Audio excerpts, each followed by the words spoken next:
এমন সুন্দর জীবন, এমন সুন্দর যৌবন, আহা শক্তির টাইমটা, জীবনের সক্ষমতার সময়।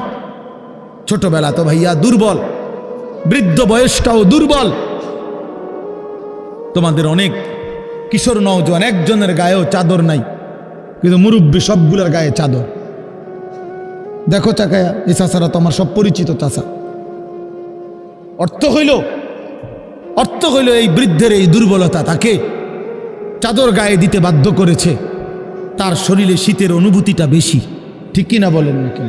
কিন্তু তোমরা নওজোয়ান, তোমাদের অধিকাংশ কারো গায়ে চাদর নাই। তোমরা দেখো ভাইয়া, আমার গায়ে কোনো চাদরই নাই। তাইলে বুঝাইতে চাইলাম, এই শক্তির সময় যৌবন। যুবক চাইলে পাহাড় কাইটা সমান করতে পারবে, যুবক চাইলে সাগর নদী মাটি দিয়ে ভরাট করে দিতে পারে। একটা এলাকার যুবক ছেলেরা যদি চায়, সবার হাতে হাতে মদের বোতল পৌঁছাই দিতে পারবে। একটা সমাজের ছেলেরা যদি চায়, সবার হাতে হাতে নামাজের মুসল্লাও তুলে দিতে পারবে। প্রিয় ভাই নওজোয়ান বাবা, আমরা সবার কাছে কথা স্পষ্ট, একটি অনিবার্য সত্য, বাস্তবতা, আমাদের জীবনের চিরন্তন সত্য হলো আমাদেরকে মরে যেতে হবে। এই সত্যকে অস্বীকার করার, এই সত্যকে ভুলে যাওয়ার কোনো সুযোগ নেই। ভুলে গেলেও মরে যাবেন, মনে থাকলেও মরে যাবেন, হাসলেও মরে যাবেন, কাঁদলেও মরে যাবেন, দুঃখ বেদনায়ও মরে যাবেন, আনন্দ ফুর্তিতেও মরে যাবেন। কেউ থাকবে না। রাজপ্রাসাদের অট্টালিকাতে যে থাকে সেও মরে যাবে, জীর্ণ কুঠির কুড়ে করে যে থাকে। দেখা উপরের দিকে তাকান, উপরে তারা গণেন, গণ ভাই, তারা গণ, গইনা জানাও কটা হয়েছে মোট। উপরে কি দেখো, এদিকে তাকাও ভাই। সময় গুনে গুনে বারবার আমি সময়ের দিকে তাকাচ্ছি। অনেক রাত হয়েছে, রাত 12টা পার হয়ে গেছে। সারা রাত চুক্তি ওয়াজ করলে ফজরের নামাজ পড়বে কখন? তাহলে এই জন্য বললাম, একটি অনিবার্য সত্য যে হাসি কিংবা কান্না, আনন্দ কিংবা বেদনা, আমাদেরকে মরে যেতে হবে, আমাদেরকে মৃত্যুবরণ করতে হবে। সমস্ত আউলিয়া, বুজুর্গ, পীর, মাশায়েখ তাসাউফ তাজকিয়ার যত মেহনত করে, আধ্যাত্মিকতার যত মেহনত করে, মানুষের অন্তর পরিশুদ্ধ করার যত মেহনত করে, তন্মধ্যে সব তরিকা, সব আউলিয়া বুজুর্গদের একটি সবক আছে মুরিদদের প্রতি। অনেকগুলো সবকের মধ্যে এটা একটা সবক, যে মৃত্যুর মুরাকাবা। এটা সব বুজুর্গদের একটা সবক, যে মাঝে মাঝে চোখটা বন্ধ করে কিছুক্ষণ মৃত্যুর কথা স্মরণ করা, মৌতের কথা স্মরণ করা, যে একদিন এই ব্যস্ততম এই জিন্দিগি আমার স্তব্ধ হয়ে যাবে। নবীজি সাল্লাল্লাহু আলাইহি সাল্লাম বলছে, আকসিরু যিকরা হাদিমিল লাযযাত। আমার উম্মত, এই জিহ্বা যেটা আজকে তোমাকে হাজারো আইটেমের স্বাদ বলে দেয়, গরুর গোশতের আলাদা, খাসির গোশতের আলাদা, মুরগির গোশতের আলাদা, হরেক রকম মাছের স্বাদ আলাদা, একদিন সত্য সত্য এই জিহ্বা স্বাদ স্তব্ধ হয়ে যাবে। তোমার চোখের পলক, হাতের স্পন্দন, হৃদয়ের স্পন্দন সব ঠান্ডা হয়ে যাবে, স্তব্ধ হয়ে যাবে। সেই মৃত্যুকে বেশি বেশি স্মরণ করো, যে মৃত্যু তোমার জিহ্বার স্বাদ বন্ধ করে দিবে, যে মৃত্যু তোমার চোখের পলক নিভায়ে দিবে, যে মৃত্যু তোমার হৃদয়ের স্পন্দন স্তব্ধ করে দিবে। আল্লাহ নবী সাল্লাল্লাহু আলাইহি ওয়াসাল্লাম বলছেন। তো এখানে মহান আল্লাহ পাক রব্বুল আলামিন বলছে, বান্দা, তোমার মনে থাকে আর না থাকে, তুমি গুরুত্ব দাও আর খামখেয়ালি করো, তুমি আনুগত্য করো আর নাফরমানি করো, মনে রাখো বান্দা, যে অবস্থাতেই থাকো না কেন, একটি নির্দিষ্ট সময়ে সত্য সত্য মৃত্যু যন্ত্রণা তোমার চলে আসবে। প্রত্যেক মানুষের, আমার ভাই আমি দেরি করব না, অল্প সময়, তর্জমা বলতে বেশিক্ষণ লাগবে না, এই মূল কথাটা বুঝাইতে চাই। শুনুন, প্রত্যেক মানুষ মনে রাখতে হবে, 1 নাম্বার তো আমরা মৃত্যুবরণ করব, 2 নাম্বার হলো মৃত্যুর পূর্ব মুহূর্তে, মৃত্যুর পূর্বক্ষণে ইমানদার হোক আর নাফরমান হোক, নবী হোক আর রসুল হোক, আর শ্রেষ্ঠ কাফের হোক, মুশরিক হোক, প্রত্যেককেই সাকরাতুল মাউত, মৃত্যুর যন্ত্রণা ভোগ করতে হবে। ওয়াজাআত সাকরাতুল মাউত, সমস্ত মাখলুকের মৃত্যুর পূর্ব মুহূর্তে মৃত্যুর যন্ত্রণা হয়, এটাকে সাকরাতুল মাউত বলে, সাকরাতুল মাউত বলে। তিনি নবী হন, তাকেও সাকরাতুল মাউত, মৃত্যুর যন্ত্রণা ভোগ করতে হবে। আবার সে নাফরমান, পাপী, কাফের, মুশরিক হোক, তাকেও মৃত্যুর যন্ত্রণা ভোগ করতে হবে। কিন্তু পার্থক্য হইল, একজন মুমিন, একজন মুত্তাকি, একজন ইমানদারের মৃত্যু যন্ত্রণা যখন শুরু হয়, তখন সে খুশিতে, আনন্দে আরো উৎফুল্ল হয়ে যায় যে হ্যাঁ, আমার মালিকের সাথে, আমার বন্ধুর সাথে মোলাকাতের সময় হয়ে গেছে। আল মাউতু জাসরুন ইউসিলুল হাবিব ইলাল হাবিব। ইমাম কুরতুবী রাহমাতুল্লাহ আলাইহি তার কিতাব আত-তাযকিরা ফি আহওয়ালিল মাউতা ওয়া উমুরিল আখিরা কিতাবে লিখছেন, মৃত্যু হলো একটা পোল, একটা ব্রিজ, একটা সাঁকো। যেই সাঁকো, যেই ব্রিজের এই পারে মুমিন মুত্তাকি, ওই পারে মহান আল্লাহ। এপারের মুমিনের বন্ধু, ওই পারে যিনি দাঁড়িয়ে আল্লাহ, ওই পারের যিনি আল্লাহ, এপারে তার বন্ধু মুমিন। এই ব্রিজটাই শুধু পার হওয়া বাকি। এই ব্রিজটা অতিক্রম করলেই এপারের বন্ধু ওই পারের বন্ধু মালিকের সাথে মিলবে। ইউসিলুল হাবিব ইলাল হাবিব, হাবিব হাবিবের সাথে, বন্ধু বন্ধুর সাথে মিলিত হবে। আল্লাহ রসুল সাল্লাল্লাহু আলাইহি ওয়াসাল্লাম বলেন, ইমাম কুরতুবী রাহমাতুল্লাহ আলাইহি বলেন, আর সেই পোলটাই হলো মৃত্যু। মুমিন মরবে তো তার বন্ধু মালিকের সাথে সম্পর্ক হয়েছে, সম্পর্ক হয়েছে। তো মুমিনের সাকরাতুল মাউত, মৃত্যু যন্ত্রণা হবে, কিন্তু তার মধ্যে তার উৎফুল্ল। কিন্তু মৃত্যুর যে যন্ত্রণা, কষ্ট, এটা তাকে ভোগ করতে হবে। যত বড় ইমানদারি হোক, তিনি রাসূল হোক, তিনি নবী সাল্লাল্লাহু আলাইহি সাল্লাম, তাকেও। এজন্য হাদিসের মধ্যে আছে, বিশুদ্ধ হাদিস, আল্লাহর নবী সাল্লাল্লাহু আলাইহি ওয়াসাল্লামের স্ত্রী আম্মা জান আয়েশা রাদিয়াল্লাহু তাআলা আনহা, তিনি বর্ণনা করছেন, ইন্তেকালের পূর্ব মুহূর্তে নবীজি সাল্লাল্লাহু আলাইহি সাল্লামের যখন মৃত্যু যন্ত্রণা, সাকরাতুল মাউত শুরু হয়েছে, আম্মা জান আয়েশা তখন সামনে, আয়েশা রাদিয়াল্লাহু তাআলা আনহার বুকের মধ্যে নবীজির মাথা মোবারক। এই অবস্থায় নবীজি, হযরত আয়েশা রাদিয়াল্লাহু তাআলা আনহা বলেন, নবী সাল্লাল্লাহু আলাইহি সাল্লামের কপাল মোবারক ঘামে ভিজে গেছে। আমি একটা বাটির মধ্যে করে পানি এনে দিলাম। আম্মা জান আয়েশা বলেন, বারবার নবীকে দেখছিলাম, আল্লাহ নবী সাল্লাল্লাহু আলাইহি সাল্লাম তার ডান হাত মোবারক ওই পানির মধ্যে ভিজাইতেছে, আর কপাল মুছতেছে, আর দোয়া করতেছে, আল্লাহুম্মা আইন্নি আলা সাকারাতিল মাউত, আয় আল্লাহ, মৃত্যু যন্ত্রণার এই মুহূর্তে আপনি আমাকে সাহায্য করেন। আল্লাহুম্মা হাফফিন আলাইয়া সাকারাতিল মাউত, আল্লাহ আমার মৃত্যু যন্ত্রণা সহজ করে দেন। এরপরে বলছেন, লা ইলাহা ইল্লাল্লাহ, আল্লাহ আপনি ছাড়া কোনো ইলাহ নাই। ইন্না লিল মাউতে সাকারাত, হায় মৃত্যুর বড় ভারী যন্ত্রণা। এই কথা বারবার বলতেছিলেন, অথচ তিনি মুহাম্মদুর রাসূল সাল্লাল্লাহু আলাইহি সাল্লাম, অথচ তিনি নিষ্পাপ, তিনি মাসুম, তিনি নিষ্পাপ। অতএব প্রত্যেককেই মৃত্যু যন্ত্রণা ভোগ করতে হবে, ইমানদার হলেও ইমান। কিন্তু ওই যে বললাম, উনার এই যন্ত্রণা হচ্ছে ঠিক আছে, কিন্তু উনার এই যন্ত্রণার মধ্যেই তিনি রব্বুল আলামিনের মুলাকাতের স্বাদ পাচ্ছিলেন। এজন্য ওই হাদিসের মধ্যে এটাও আছে যে নবীজি সাল্লাল্লাহু আলাইহি সাল্লাম এরপরে এই দোয়া এগুলা পয়রা বারবার বলতেছিলেন, বালির রফিকাল আলা, বালির রফিকাল আলা, বরং আল্লাহর সান্নিধ্য, বরং বন্ধুর সান্নিধ্য, বরং বন্ধুর সান্নিধ্য। হাদিসের ব্যাখ্যার মধ্যে আছে, এই বরং বলতেছে কেন? বরং বন্ধুর সান্নিধ্য মানে কি? মানে বুঝাইতেছেন মালাকুল মউত আজরাইল উনাকে বলতেছিলেন, ইয়া রাসূলুল্লাহ, দুনিয়ায় আর কয়দিন থাকবেন নাকি রবের কাছে যাবেন? তো আল্লাহর নবী বলতেছেন, বরং বন্ধুর কাছেই যেতে চাই। কষ্ট হোক, সাকরাতুল মউত হোক, কিন্তু মুলাকাত চাই মালিকের, মুলাকাত চাই বন্ধুর।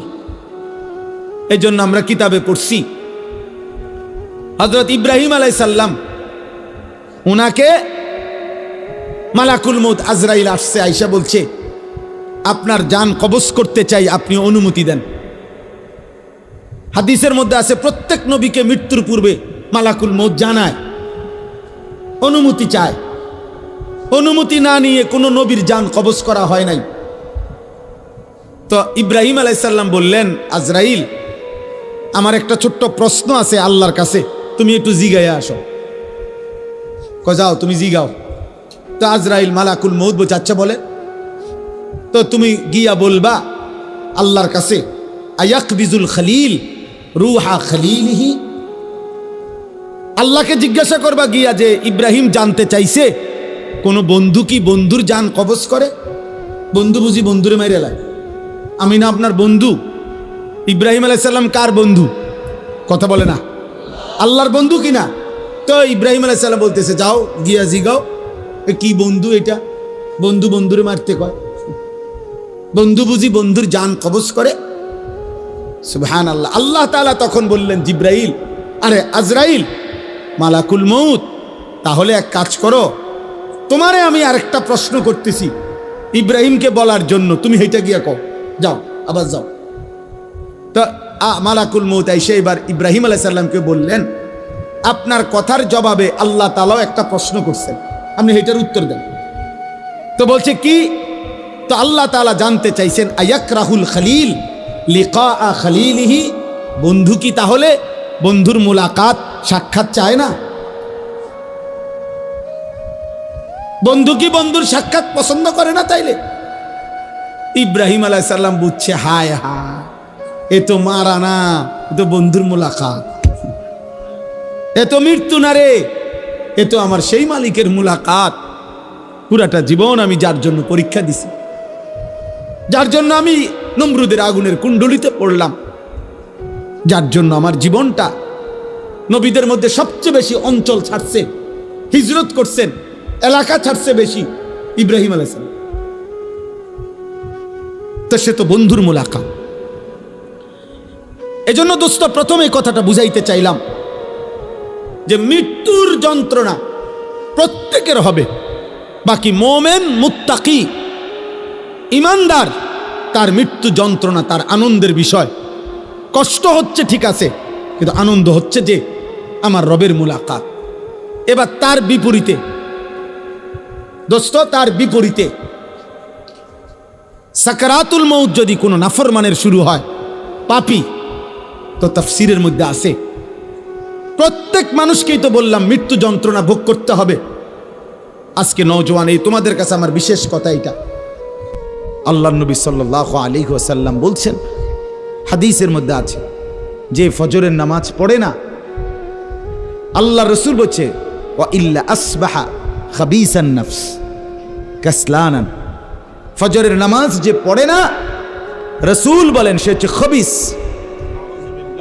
খবিস, এটা খবিস তুই বেটা। এই তোমরা যারা ফজরের নামাজ পড়ো না, খবিস তুই বেটা, খবিস। পাউডার লাগা, হ্যাঁ পাউডার লাগাও কিত্তা, খবিস কোথাকার খবিস। আবার পাউডার লাগাও কিত্তা, ফেয়ার এন্ড লাভলি ডলও কিত্তা। কথা বলেন না কেন? তুই কিত্তা পাউডার লাগাও, পাউডার লাগাইলে বুঝি সুন্দর হয়। বেড়িয়ে দেখো না পাউডার লাগায়ও, এ বুড়িয়ে লাগায় ঘন্টা দুইয়েক পর আবার এ বুড়িয়ে দুইয়া লায়, বুড়ি জানে এটা ধোকা, ঠিক কিনা বলেন না? এটা যে ধোকা, নাহলে বুড়ি ধোকা। মেকআপ বক্স ধোকা আবার লাগাইয়া সেটা, এটা ধোকা, এটা আসল না, এটা নকল। আল্লাহ নবী সাল্লাল্লাহু আলাইহি সাল্লাম বলেন, বেনামাজি খবিস। আর নবীজি হাদিসে আছে, বাথরুমে ঢুকতে, পেশাব পায়খানায় ঢুকতে নবীজি খবিস থেকে পানাহ চাইতেন। দোয়া পড়তে।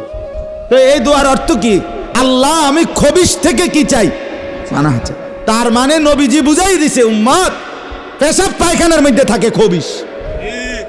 খবিশের ঠিকানা কোথায়? Bathroom, bathroom, toilet. আল্লাহুম্মা ইন্নী আউযু বিকা মিনাল খুবুসি ওয়াল খাবায়েস। আল্লাহ খবিশ থেকে পানাহ চাই। বাথরুমে ঢুকতে বলেন, জন্য বেনামাজি খবিশ। এই খবিশের ঠিকানা টয়লেট, নাপাক। এটা নাপাক, এটা অপবিত্র, অপদার্থ, এটা অকর্মণ্য। এটা জিন্দেগির আর অর্থ কি? জীবন মানে খানা, জীবন মানে ঘুম, জীবন মানে লজ্জাস্থানের চাহিদা পূরণ, যৌন চাহিদা পূরণ, এই তিন জিনিস। তাহলে কুকুরের সাথে, বিড়ালের সাথে, গরু ছাগলের সাথে তফাৎ কি? ওই প্রাণীগুলোও তো খানা, ঘুম এবং যৌন চাহিদা পূরণ করে কিনা? কথা বলেন না কেন? কুকুরের ছাও আছে কিনা? তো কুকুর বিড়াল খায় কিনা? কুকুর বিড়াল ঘুমায় কিনা? তো তোমার সাথে তফাৎ কি? বেনামাজি বলে সেজদা নাই যার কপালে, আমনের লগে জানোয়ারের পার্থক্য কোথা? আমনে খারাইয়া কোনছে ভিডিও করুক, আমনে কোন? হ্যাঁ হ্যাঁ বলেন, এখন বলেন, আমরা শুনি। এনে 10 জনে বিচার করুক, পার্থক্য কোন? আপনার সাথে জানোয়ারের তফাৎ কি? ছেলেরা বলো বাবা, তোমরা যারা মাগরিবের নামাজ পড়ো নাই, হ্যাঁ, লজ্জা কোথায় তোমাদের? শরম কোথায়? এই বেহায়া, কোন লজ্জায় আল্লাহর জমিনে চোখ তুলে তাকাও? হ্যাঁ, নির্লজ্জ। ছি ছি ছি ছি। আমার যুবক, তুমি নষ্ট হইও না। আমার নওজোয়ান, তুমি নষ্ট হইও না। আমি এই মাত্র বলছি, আজকে আমাদের পূর্বপুরুষ, আলহামদুলিল্লাহ, আমাদের দাদারা, বাবারা, আমাদের জেনারেশন, আমরা যারা 40-45 বছরের বয়সী, আমাদের পূর্বপুরুষ, দাদা বাবা আকসারি দিনদার ছিল। 3 পুরুষ দিনদার ছিল। আজকে তোমরা যারা 18, 20, 25 বছর বয়সে তোমরা একটা ওয়াক্ত নামাজ পড়ো না, সারা দিন সারা রাত মোবাইল, নারী, ছবি, অশ্লীল দৃশ্য, উলঙ্গ নাচ গান নিয়ে ব্যস্ত আছো। তোমাদের হাতেও একটা জেনারেশন আসবে, আল্লাহ চাহে তো ইনশাআল্লাহ তোমরাও বিয়ে করবা, আল্লাহ দিলে তোমাদেরও বাচ্চা সন্তান হবে। সেদিন তোমরা বুঝবা তোমাদের এই অব্যাহত গুনাহ, অসভ্যতার, অস্থিরতার খেসারত তোমাদেরকেই দিতে হবে। আমি একটা উদাহরণ বলি, শুনেন কামাল ভাই। আমাদের কুমিল্লার, আপনি তো চিনবেনই, মুরাদনগর মাদ্রাসার যিনি মুহতামিম শেখুল হাদিস আল্লামা মুফতি আমজাদ হুসাইন সাহেব, বাংলাদেশের একজন অন্যতম আলেম, ওয়ায়েস, উনি নিজে বলছে, এক ভদ্রলোক, ওনার ঘনিষ্ঠ, ওনার মেয়েটা আরেকটা ছেলের সাথে ভাগ্যা গেছে। ভাগ্যা যাওয়ার পরে মেয়েটার তালাশে উনি বহু তালাশ কইরা মোটামুটি সন্ধান পাইয়া আনতে পারে নাই, থানায় মামলা করছে। কসম আল্লাহর, উনি নিজে বলছে, ওই মেয়েটা মেয়ের বাবার কাছে চিঠি লিখছে, এটা চিঠি পাঠাইছে। চিঠির মধ্যে মেয়ে স্পষ্ট লিখছে, আপনারা দুইজন যে কাজটা করেছিলেন অবিকল আমি তো তাই করলাম, এখন আমার বেলায় পুলিশ পাঠালেন কেন? আমার বেলায় থানায় মামলা কেন? আপনারা বাপ মাও তো ভাগ্যা গিয়েই বিয়ে করছেন, এখন আমার বেলায় থানায় পুলিশ পাঠালেন কেন, মামলা দিলেন কেন? ওই বাবা অঝরে কাঁদছে যে হ্যাঁ, আমার সন্তান আমার বেইজ্জতি আমারে শোধ দিয়া দিল, আমার পাপ আমারে বুঝায় দিল, ফিরায় দিল আমার সন্তান। এই জন্য প্রিয় সন্তান, মনে রাখো, কোরআনুল কারীমের মধ্যে আছে, আল্লাহ তাআলা বলেন, কালিলাম মা তাশকুরুন, শুকর আদায় করে কম, কালিল, কালিলাম মা তাযাক্কারুন। কোরআনুল কারীমে আল্লাহ বলেন, আমি আল্লাহর কথা থেকে উপদেশ গ্রহণ করে কম। ওয়া কালিলুম মিন ইবাদিয়াশ শাকুর, আল্লাহ তাআলা বলেন আমার কৃতজ্ঞ শুকরকারী বান্দা হয় কম। তাহলে আল্লাহ তাআলা তো কমের প্রশংসা করছেন কিনা বলে? হ্যাঁ। তাহলে সংখ্যা কম কিংবা বেশি সফলতা কিংবা ব্যর্থতার জন্য কোনো বিষয় না। সবাই চিনতে হবে অথবা চিনে না, এই পরিচিত বা অপরিচিতি এটাও সফলতার কোনো বিষয় না। সবাই চিনলে সফল, সবাই না চিনলে ব্যর্থ, এমন কথা কোরআন সুন্নায় নাই। এটা ইসলামী দৃষ্টিভঙ্গি না। মনে করেন এই কোরআনুল কারীমের মধ্যে 25 জন নবী এবং রাসূলের নাম আছে। কতজন? তাহলে এখন 25 জন নবী এবং রাসূলের নাম আছে। পৃথিবীর অন্যান্য সমস্ত কিতাবে একত্র করলে আরো কিছু নবী রাসূলের নাম পাওয়া যাবে। আচ্ছা, ধরে নিলাম আরো 100, ধরে নিলাম আরো 200, ধরে নিলাম আরো 300, এত হবে না। তাইলে বাকি নবী রাসূলদের এখন সংখ্যা আমাদের সবাই আমরা মিলে বলি যে 25 জন নবী এবং রাসূলের নাম কোরআনে উল্লেখ হয়েছে। তো নবী এবং রাসূল সর্বমোট 25 জনই তো 1,24,000 এই বর্ণনাটিকে যদি ধরা হয়, এই রাওয়ায়াতটাকে যদি ধরা হয়, তো আসমানের নিচে জমিনের উপরে একেবারে যদি বাড়ি চালানো দেয়, তারপরেও তো 1000 খানিক নবী এবং রাসূলের নাম পাওয়া যাবে না। তাইলে বাকি যে এই লক্ষের উপরে নবী এবং রাসূলদের নাম পৃথিবীর কোনো কিতাবে নাই, কেউ জানে না, তাইলে ওনারা ব্যর্থ বলো না ভাইয়া? তাইলে কি হলো? সবাই চিনতে হবে সফলতার জন্য, এটা জরুরি না, এটা জরুরি না।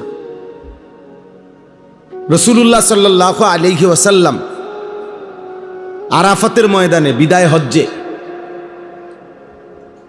তিনি যখন ভাষণ দিছেন, খুতবা দিছেন, তখন 1.25 লক্ষ সাহাবী নবীজির সামনে ছিল হজ্জের ময়দানে।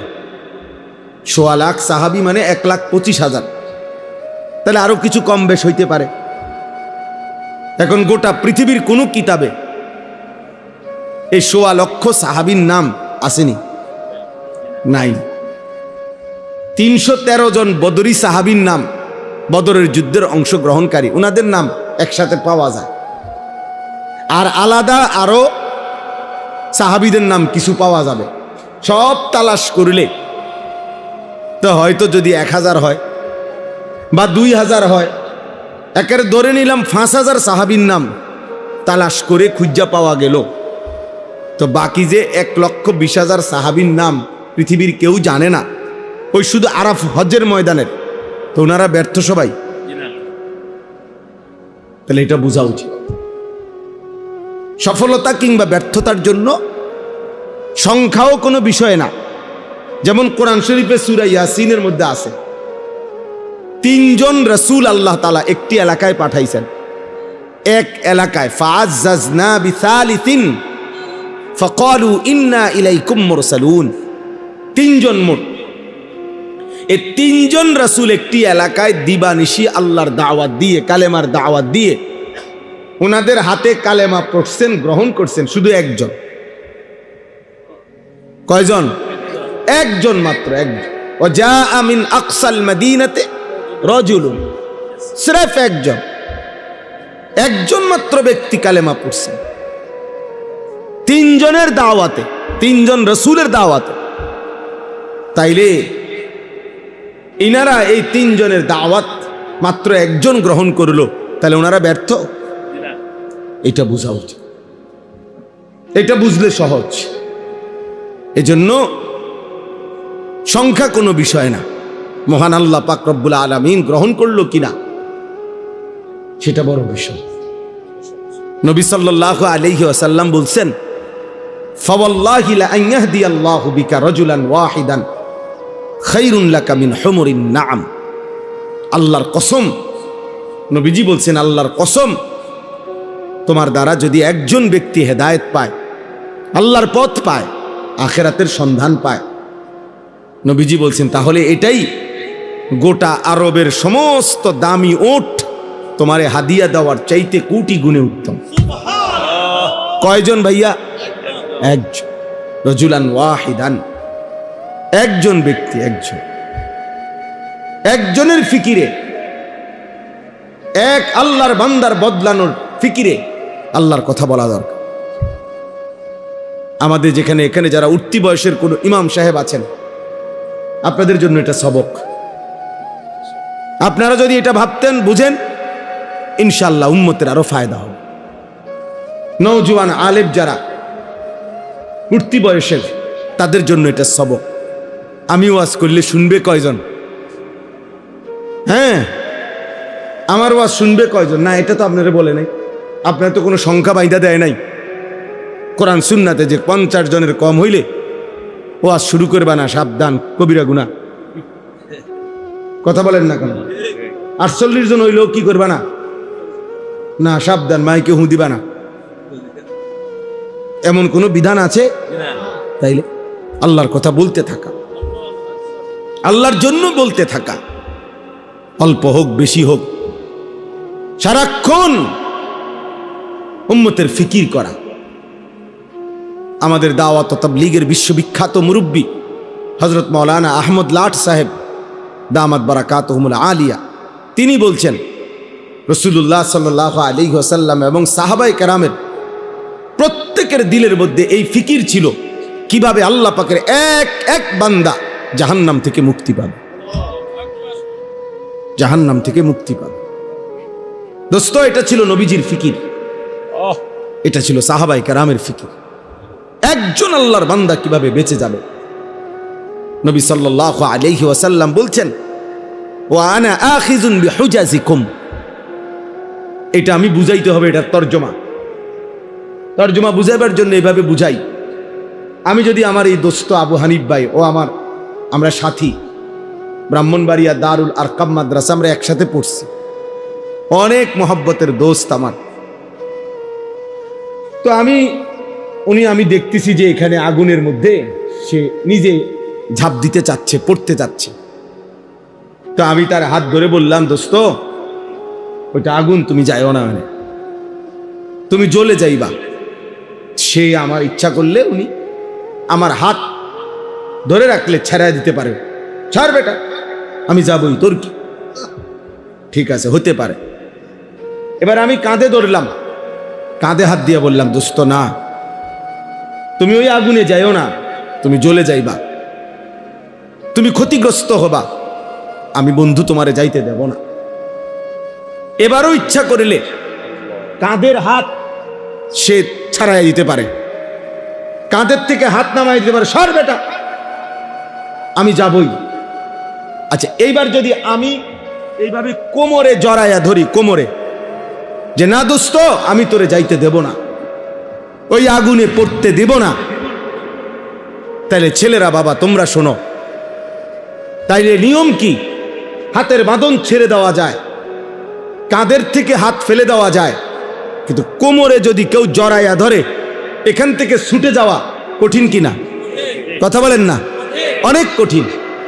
খোদার কসম, নবী বলছে, ওয়া আনা আখিযুন বিহুজাজিকুম। উম্মত, আমি চেয়েছি আমার একটা উম্মতকে এভাবে কোমরে জড়াইয়া ধরে জাহান্নামের আগুন থেকে বাঁচাই।